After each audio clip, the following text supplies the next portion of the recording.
First ever factory outlet Mukunda jewelleries, KPHP Somajiguda, Kothapet, Khammam.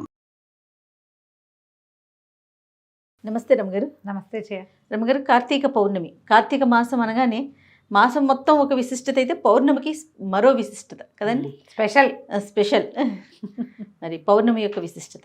పౌర్ణమి కంటే ముందు మనం ఏం చేస్తాం, క్షీరాబ్ది ద్వాదశి, చిలుకు ద్వాదశి ఇవి చేసుకుంటాం కదా. ధాత్రి, తులసి ధాత్రి కళ్యాణం చేస్తాం.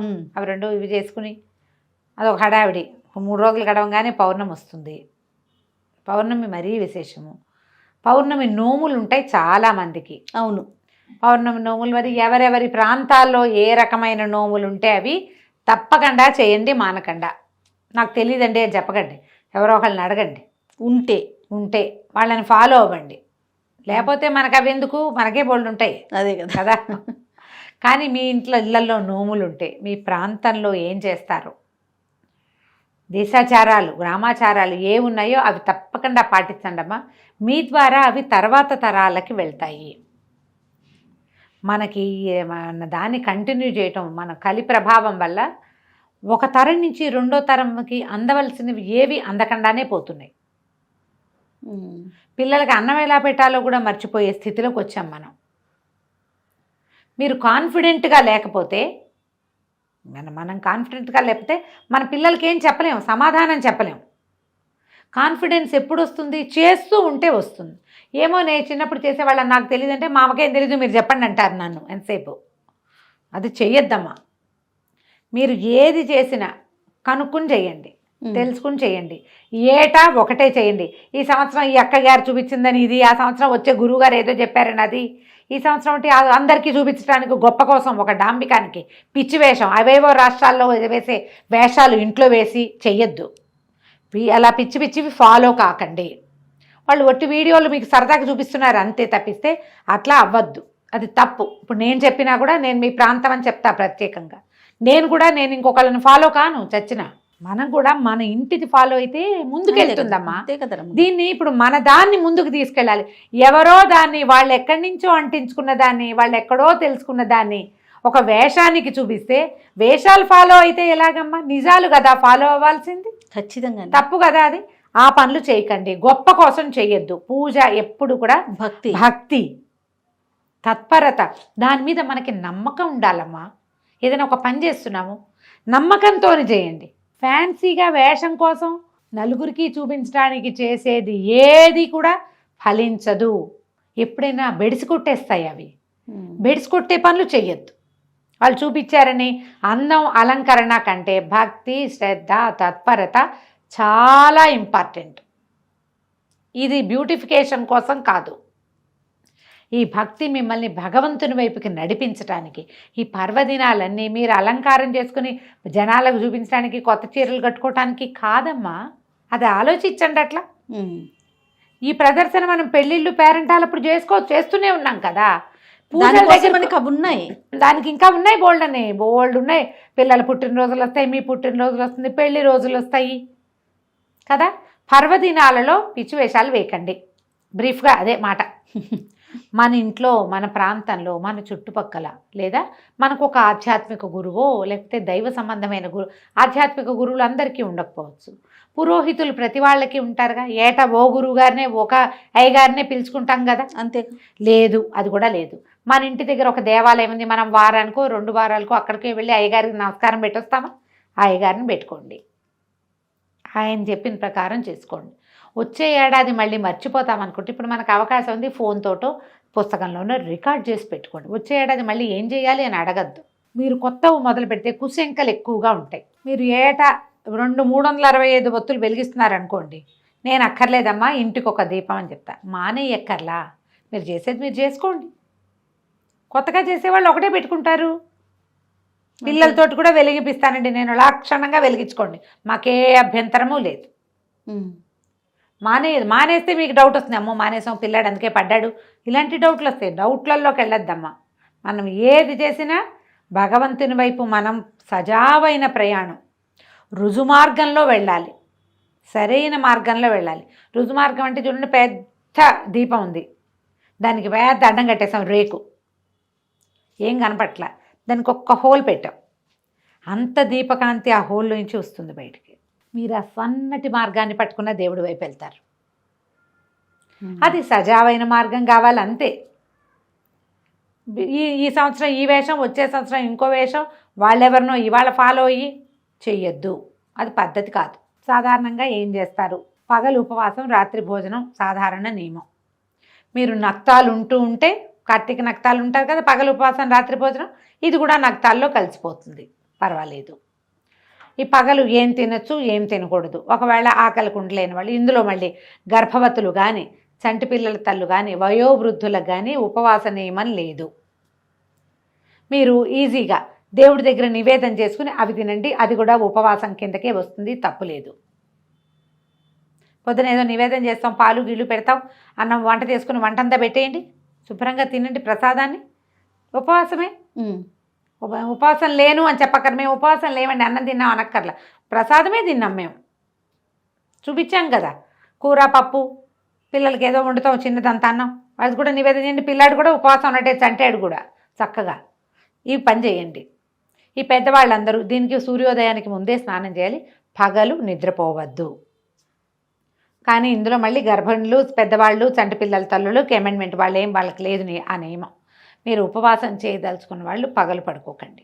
పొద్దున ఎప్పుడో లేస్తాం, ఆ మాత్రం అలసట వస్తుంది లాంటివి పర్వదినాల్లో చెప్పుకోకండి. నెలంతా మీరు పగలు పడుకోకుండా ఉండలేకపోవచ్చమ్మా, దానికి నేనేం చెప్పను. కనీసం ప్రత్యేక పర్వదినాల్లో పగలు పడుకోకండి. ఆ మాత్రం నిద్ర వస్తుంది కదా, కాసేపు పడుకోండి, చేరబడండి. నో, రాత్రికి పడుకుందరు కానీ పెందరాళి. పర్వదినంలో చేయొద్దు. మనకి ఫలితం పూర్తిగా కావాలంటే ఇది పద్ధతి. మన అమెండ్మెంట్లు మనం చెప్పుకుంటాం, శాస్త్రానికి చెప్పలేము అవన్నీ. కరెక్ట్ అండి. సాయంకాలం చీకటి పడంగానే పెందరాళి వాకిళ్ళు ఊడ్చుకోండి, ఇల్లు ఊడ్చేసుకోండి, చకచక ఏదైనా పని మా ఇంటి అమ్మాయితో చేయించుకోండి, ఏదో మీరే అయితే చేసుకోండి. సావాకిట్లో సంధ్యకు ఒక ముగ్గు వేయండి, సంధ్య ముగ్గు వేసుకోండి. తర్వాత తులసి దగ్గర శుభ్రం చేసి ముగ్గేసి పెట్టుకోండి. ఒక చెంబు నీళ్ళు పోసుకున్నాం, అంత శక్తి లేకపోతే చలి పెరిగిపోతుంది కాబట్టి కాళ్ళు చేతులు మొహం కడుక్కుని ఉదయం వేసుకుని వస్త్రాలన్నీ మార్చేసుకోండి, అన్నీ మార్చుకోండి. తర్వాత దీపారాధన చేసుకోండి. దేవుడి దగ్గర ముందు తొలి ఒక దీపారాధన చేసి తులసమ్మ దగ్గర ఒక దీపం పెట్టాక అప్పుడు మీరు 365 ఒత్తుల్ని వెలిగించుకోండి. ఈ 365 ఒత్తులను కూడా ఉదయం స్నానం తర్వాత మీరు ఏదైనా ఆవు నేతిలో తడిపి ఉంచితే ఒత్తులు బాగా సులువుగా వెలుగుతాయి, పూర్తిగా ఆహుతవుతాయి. ఒత్తి పైన ఇట్లా మండి కింద భాగం ఉండటం కంటే మొత్తం ఆహుతయితే శ్రేష్టము. దీపారాధన మొత్తం ఆహుతయితే మంచిది. అవకాశం ఉండి ఒకవేళ అవ్వలేదనుకోండి, ఒక చిటికెడు కర్పూరం వెలిగిస్తే మీకు సులువుగా వెలుగుతుంది. 365 ఒత్తులు వెలిగించండి. సంవత్సరంలో స్త్రీలకి పూర్తిగా అవకాశం ఉండదు. 365 రోజులు దీపారాధన అవకాశం ఆడవాళ్ళకి అవకాశం ఉండదు. మగవారు వేరే వేరే ప్రాంతాలకు వెళుతూ ఉంటారు, ప్రయాణాల్లో ఉంటారు, ఉద్యోగ వ్యాపార నిమిత్తంగా కుదరకపోవచ్చు, లేదా ఆసక్తో అనాసక్తో ఏదైనా కుదరని పరిస్థితిలో ఏదైనా కావచ్చు, వారికి అవకాశం లేదు. వాళ్ళకి కూడా ఈ ఒత్తులు వెలిగిస్తే సరిపోతుంది. భార్యకు ఒకటి భర్తకు ఒకటి పెట్టవలసిన అవసరం సాధారణంగా లేదు. మీకు అలాంటి ఆస్తి ఉంటే పెట్టుకోండి. సంటి వెంటి పిల్లలు ఉంటే వాళ్ళకు కూడా అని పెట్టకండి అమ్మ. ఇంటికి ఒక దీపం చాలు. మీకు అలవాటు ఉండి మేము ఇదే చేస్తామంటే మీ ఇష్టం, మిమ్మల్ని వద్దని చెప్పట్లేదు. కొత్తగా చేసేవాళ్ళైతే అవి పెట్టుకోకండి. ఒక ఇంటికి ఒక దీపారాధన సరిపోతుంది. ఈ 365 ఒత్తులు వెలిగించండి. ఏమైనా పళ్ళు పాలు నివేదన చేయండి. వంట చేసేసుకోగలిగి ఉండి 2 వాళ్ళు సహాయం చేస్తే ఏదైనా అన్న నివేదన కూడా చేయండి. నేనైతే సాయంకాలం 4 గంటలకల్లా వంట మొదలు పెట్టేసి 6:30కి వంట ముగించేసుకుంటాను జయ. వంట ముగించుకుని దీపం పెట్టుకుంటా. ఒకేసారి అప్పుడు నాకు నివేదనకి అవకాశం ఉంటుంది. అన్నం నివేదించి భోజనం చేయాలని భావిస్తాను. ఆ మటుకు అదే మీకు అవకాశం ఉంటే అలా చేయండి, లేదా పళ్ళు పాలు నివేదన చేయండి, వంట చేసుకోండి. ఇదే చేయాలన్న నియమం లేదమ్మా. మీ అవకాశాన్ని బట్టి చక్కగా చేసుకోవచ్చు. మగవాళ్ళు ఉండి వాళ్ళు కూడా దీపం వెలిగించడానికి ఉత్సుకత చూపిస్తే మహాద్భుతమైన సంగతి, వాళ్ళతోటి వెలిగింపించండి. ఆ ఒత్తులు మీరు వెలిగించకపోయినా తప్పులేదు. వాళ్ళు వెలిగిస్తే మీరంతా ఏర్పాటు చేసి పెట్టారు కదా, సరిపోతుంది. ఏర్పాటు మీరు చేసి దీపం వాళ్ళు వెలిగించడం మహత్తరంగా ఉంటుంది. చాలామంది అడుగుతారు, మగవాళ్ళే దీపం పెట్టాలా, మగవాళ్ళే పూజ చేయాలా, ఆడవాళ్ళు చేయకూడదా, ఆడవాళ్ళు మగవాళ్ళు చేయాలి, చేస్తేనే ఫలితం లభిస్తుంది కదా. మన అవకాశం అమ్మా. ఈ కాలం ఏం కాలం. నేను ఈజీ మెథడ్ ఎప్పుడు చెప్పే ఈజీ మెథడే చెప్తా. దీపారాధన సిద్ధం చేసి పెట్టండి.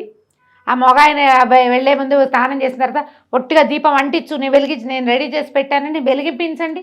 మీకు వాళ్ళు చేస్తేనే బాగుంటుందన్న నమ్మకం ఉంటే చెయ్యనివ్వటమే చాలా పెద్ద విశేషం అనుకుంటా జయ నేనైతే. కొంతమంది చేయనివ్వరు కూడా, ఆ దీపాలు కూడా పెట్టనివ్వరు.